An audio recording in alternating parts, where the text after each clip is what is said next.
So now it's filming. We're rolling. Oh my god! So cool! Oh my god! Hi, this is Haley from the Prom Show. I have my wonderful friend Phoebe Dykstra here with me.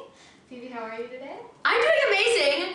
Haley and I here have had a little bit of a dilemma before this.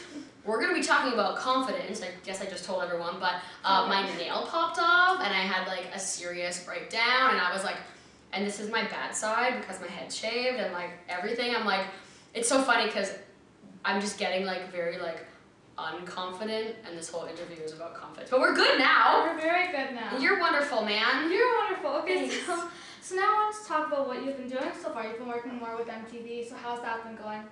It is so awesome. Like, I was at Much for 3 years and I just got moved to MTV, and like it is so cool. It's kind of like the dream, right? And it's like, it's so cool to get to grow and like try new things, because at Much for 3 years I was like talking about music videos, and like I do miss that because I miss like the pop music aspect, but I get to do After Degrassi now, and I love Degrassi, and I get to do MTV News that's like turning into kind of like an inspirational kind of show as opposed to music news. And yeah, it's just exciting because I get to grow, and yeah, it's like a really positive thing, so I'm happy. Yeah, the transition's been good for you. You've been enjoying. Have you been enjoying it so far? Transition for me, I kind of like go by the slogan, if nothing ever changed, there wouldn't be butterflies. I have it tattooed because change and growth are such positive things. But transition can be scary because like I just moved into the other side of the building and I'm working with all new producers, and I don't know how they work, and they don't really know me as a host. So it's just been a lot of like, a little bit of craziness, but you just gotta get through it. And it must be hard for them too, working with like Lauren and I, and like we're different to them, but it's been good. That's good. I know your biggest transition in general has just been coming to Toronto from your small town farm, like that. Tell me about that. That must have been huge for you. Oh my gosh, even when I tell people now that like I grew up on a farm in Manitoba, they're like, and now you live in Toronto? Like, it is crazy. Like when I was little, I dreamed of living on Toronto Street in Winnipeg. That was like my biggest dream. I was like, oh my god, I live in Toronto Street. It's like, okay, calm down, Phoebe. That's like not Toronto at all. But yeah, there's a big difference between living on a farm and living in a city.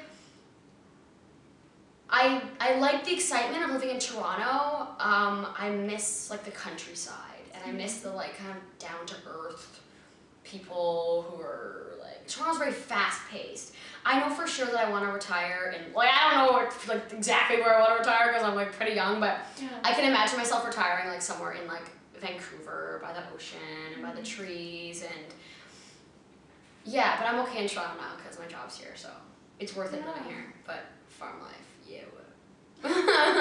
So as you're a public figure, how do you deal with like negativity and people on blogs and Twitter and things constantly telling you bad things as well? How do you deal with that? Oh gosh, well I used to not deal with it very well.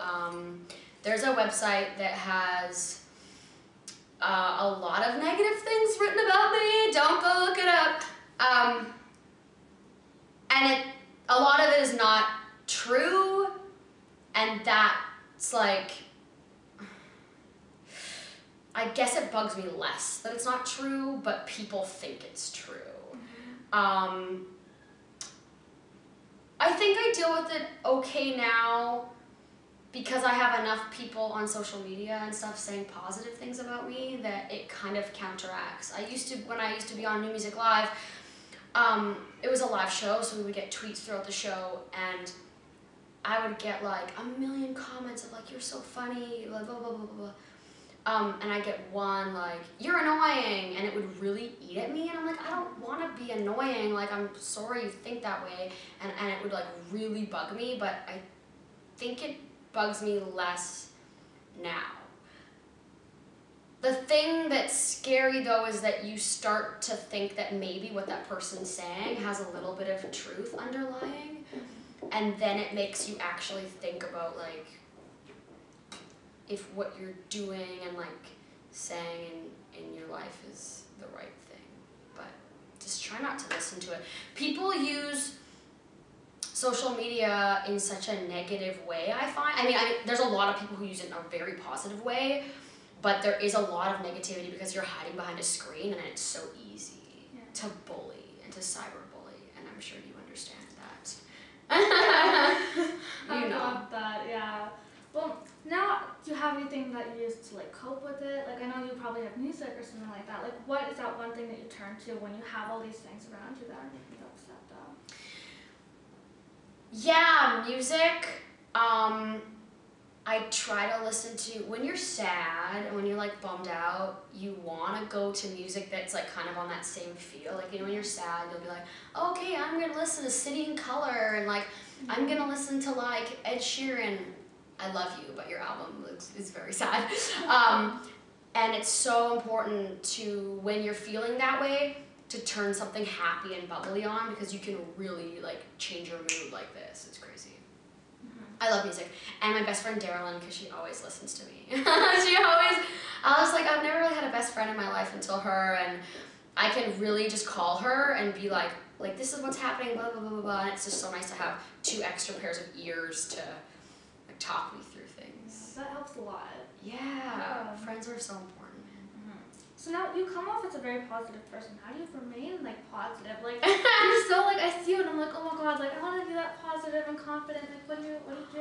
Okay, well, I'm just gonna say that like it's so funny because I'm not like that all the time, and like I get emails from mostly girls, but some guys being like, how are you so happy all the time? How are you so positive? How do you do it? Like, teach me your ways. Like, be my coach. I'm like, I'm not like that all the time. Like, people only see me on TV and on Instagram, and if you come up to me in the street and you're like, oh my gosh, Phoebe, I'm gonna like be happy to meet you, but like, I'm not always this happy. But to stay in like a positive kind of place, I just like tell myself I'm happy. You know what I mean? Because your mind is like so powerful if you just tell yourself like, I'm positive, I'm happy, I'm this, I'm this, I'm this, I'm this. I'm beautiful, I'm smart, I'm talented, I'm worthy.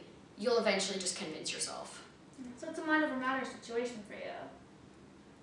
As it should be for everyone, yes. Yes, absolutely. Your mind is so powerful, it's crazy. But yeah, just convince yourself you're happy and positive.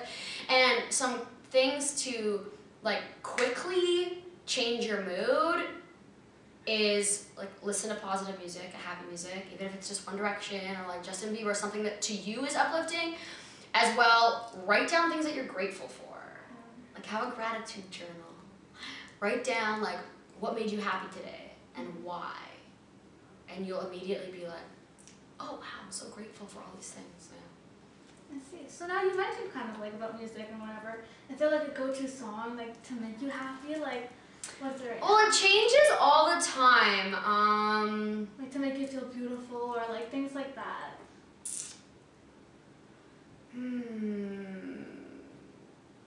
The first song I thought of was I guess like it's One Direction's What Makes You Beautiful. Is that? No, but that's a good. I have gone to that one. Yeah. Not only because they're saying like, you don't know you're beautiful, and that's what makes you beautiful, but also because like that whole album is so like, and that sounds like dun dun dun.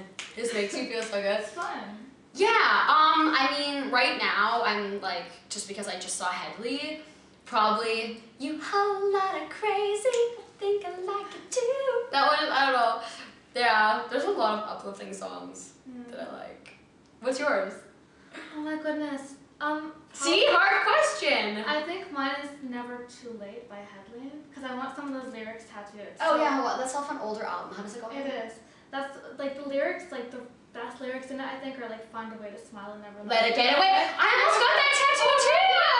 It's so beautiful. I want to get that song. If I told Jake if I get one lyric, that's gonna be the lyric. Find a way to smile and never let it get away. Please do it. I think you should do it. Yeah, well, I think you should do it. We'll do it on camera. Oh my goodness, let's make this happen. Okay, well maybe. Okay, so now my last thing. Our target demographic is girls between the ages of 12, 14 to like 24. Mm-hmm. So what advice would you give girls growing up, this day and age, kind of that age? so like, it's so much pressure. Being that age sucks. Yeah. Being that age, like I'm literally like pretty much still that age. It's hard, and it doesn't have to be hard. I think you think it's hard, and when you're in high school, you think that that's kind of like all there is, and you think that there isn't anything after high school, but there like really is a lot after high school. And I say to just kind of like keep in your mind that everything happens for a reason, and when something crappy happens, know that you can grow from it and learn from it and become a better person, and just be awesome. Just be awesome, because if you're being crappy, only crappy things are going to happen to you. Be positive and love people and give, because it's more important to give than receive. And when you give, you feel good, you feel happy, and you feel motivated. I have a lot of advice for people. You should just write a book one day. I'm going to write a book. What would it be called?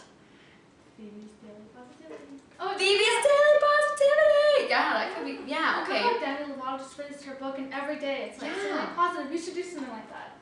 Well, follow me on Instagram at Phoebe Dykstra, and my other page at Phoebe's Mind, Body, Spirits, because then you'll get uplift.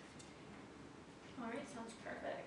You're awesome. You're awesome too. Excuse me, this is Haley's second interview, everyone, so... I'm nervous. You're the bomb, man! Interviews are scary. I've been here like for 3 years, 4 years, and I'm like still afraid of interviews. But I like doing them. You're very good at it. You're so wonderful!